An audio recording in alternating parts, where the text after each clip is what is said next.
Hi, everyone. This is Leonard Lee, Executive Analyst of NeXt Curve, and I'm joined by Matt Hatton and Jim Morrish of Transforma Insights. And today we are happy to share with you the launch of our podcast collaboration and sharing of our program for this podcast for 2024.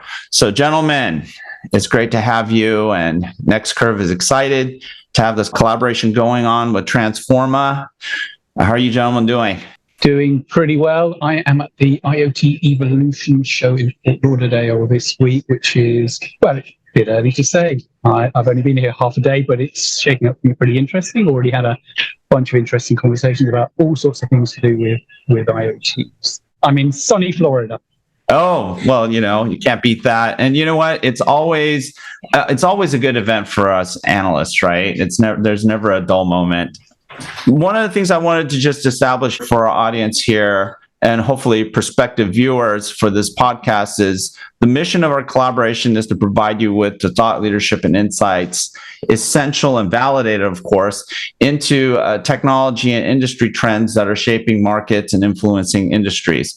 And we'll initiate a monthly program of podcasts to talk about transition topics that we've set for our research agendas for 2024. And so one of the things that we want to do here, I think, gentlemen, is share with the audience what our agendas are and the particular transition topics that you guys have on the docket for 2024. So why don't you share with the audience what you guys are really going to be focusing on this year? Yeah, happy to do that. I think that's one for me. Just to give a bit of background, this is the second year in a row that we've come up with this idea of transition topics. And the thinking behind it was really that there are a series of technology, commercial, regulatory trends where maybe 3 to 5 years ago we kind of knew how the world worked, and we're expecting that in 3 to 5 years the world might work in a slightly different way, but it will probably reach again a rather settled state. But right now we're in the middle of a transition happening in those particular areas. And I think last year we had 10. This year we've got 12 of those, and those are technical, commercial, regulatory. So that's really the thinking behind it. And obviously, given that these are the areas that we see as being the really interesting ones and the ones that are driving a lot of change in the space, they will form the foundation for a lot of the research that we're doing at Transforma Insights, and obviously a lot of the things that we'll be talking about on the podcast. Yeah, absolutely. So can you give us a sense, give the audience a sense of what they can anticipate in some of the key topics that we'll be discussing? Yeah, absolutely. And I think we'd probably be here for about 3 hours if we went through each one of those in granular enough detail, but let me just give a flavor of it. A lot of what we do at Transforma Insights is focused on network technologies. So we've got a whole lot of transition topics that focus on those. So things to do with, for instance, eSIM and EUICC and remote SIM provisioning. So, a few years ago, everything was based on roaming SIMs. And if you wanted to change the profile on a device, you needed to switch out a SIM card. Not very efficient, but, obviously it worked. And we're going through a change there. We've got new technologies that have already come through. We've got a new technology in the form of what's known as SGP32, which is a new form of IoT-specific eSIM, remote SIM provisioning technology, which potentially allows for some rather different business models to happen because it's based on a pull technology, i.e. whoever owns the device can pull different profiles down onto their devices, maybe shakes things up a bit. And as an adjunct to that, we're also waiting on something called SGP42, which is about in-factory profile provisioning, which means that you can set profiles within the factory more efficiently, drive a bit more efficient set. So again, that may well change how the market dynamics work for how you set a profile on a device. So that's one of them. People just kind of still working out, okay, I understand how this technology works, but how does the commercial model work for how this thing actually operates in real life, and what can we do with it, and who's going to perform all of the various commercial functions that sit around it. So that's just one. Others are on the technical side of things. 5G has always been a really interesting space, and obviously we keep a very keen eye on what's going to happen with the uses of 5G. Now, there's three pillars or three legs to the stool of 5G, should we say. One's about enhanced mobile broadband. Well, fine. Everybody kind of knows if you give me a bit more bandwidth, I'm going to be able to do something a little bit better, send more HD video, do a bit more with that. Then you've got this concept of the massive machine type communication, so low cost, low battery devices, which you can sort of work out that'd be great for smart metering and a whole bunch of others. And then you've got a third element to the stack, which is ultra reliable, low latency communications, and more or less nobody's got a clue up until now what they're going to do with that. So it'd be interesting to see some of those use cases materialize, and also the fact that you're starting to get actually standalone networks being more commonly deployed. So you've got all of the functionality within the core that was really a lot of the interesting stuff about 5G, the network exposure function, allowing people the capability of a sort of programmable network has been a very interesting area. So that's a couple of those from the technology space. I know, Jim, you chucked in a couple into those tech spaces as well. I don't know whether you want to talk to. There's a low power wide area one, and there was one related to private networks. So thoughts on those couple that you included on the tech space? Yeah, absolutely. So picking up on the focusing again on the technology, on the connectivity side first, mobile private networks. It's a hot topic at the moment. It's going to be really interesting to see how those mobile private networks are stitched into a broad connectivity landscape, so that it's not a mobile private network in isolation.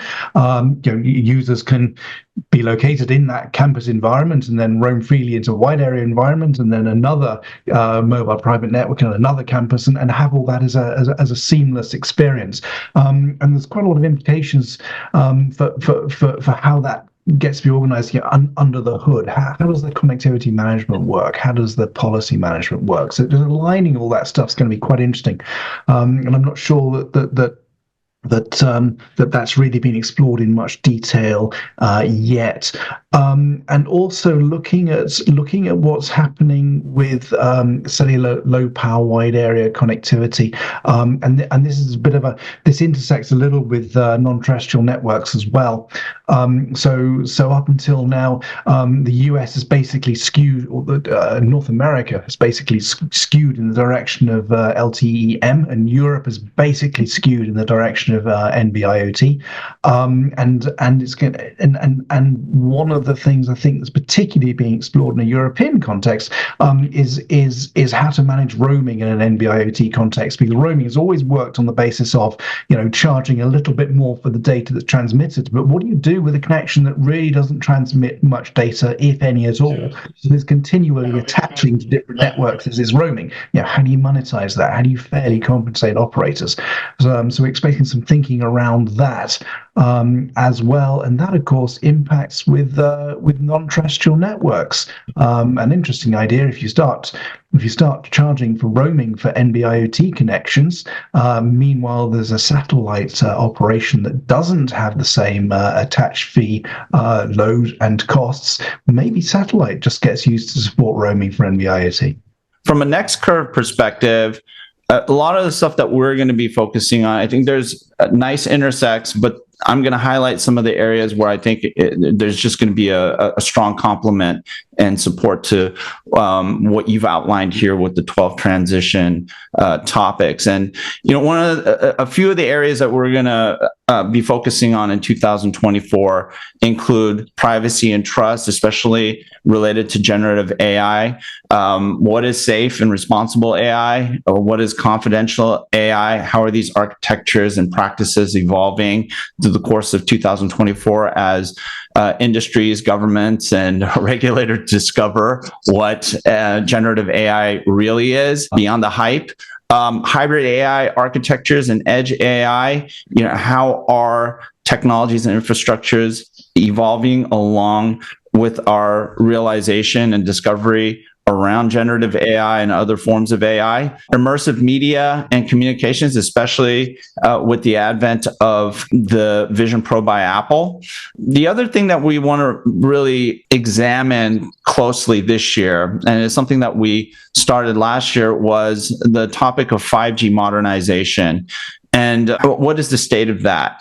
I know that 5G is one of the technology areas that Transforma Insights are looking at. I think that modernization bit, what is that readiness to make that transition into, let's say, standalone? I know that's something that you guys are very interested in as well. Also, edge computing, the hybrid cloud, what's the state of that? And how are companies introducing technologies that kind of can grease the wheels and evolve the edge computing and hybrid cloud that everyone's hearing about and talking about? And finally, shared network infrastructure models. That's another thing that we'll look at as well, and that's something that you just mentioned, Jim. So lots of intersects, complementary angles, and transition topics that I think are going to come together really nicely for our audience. And really, as I said before, our goal is to provide thought-leading insights, which we consider essential and validated to our audience so that they can navigate what's going on and what will transpire going forward as we explore these transition topics. So, gentlemen, anything else to add? No, I think you've summed it up quite neatly. Looking forward to it. Yeah, I mean, this should be really exciting. We'll be publishing our program shortly, so stay tuned for that. But in the meantime, please subscribe to our podcast, which will be featured on the neXt Curve YouTube channel. And you can also go to the neXt Curve and Transforma Insights websites to find links to the program, at www.next-curve.com and www.transformainsights.com, respectively. And we will endeavor to share with you the essential validated insights that you need through the course of 2024. So please join us. We look forward to your viewership and your listenership. And gentlemen, have a wonderful day. I really look forward to this collaboration with you guys. Absolutely. Definitely. Looking forward to it.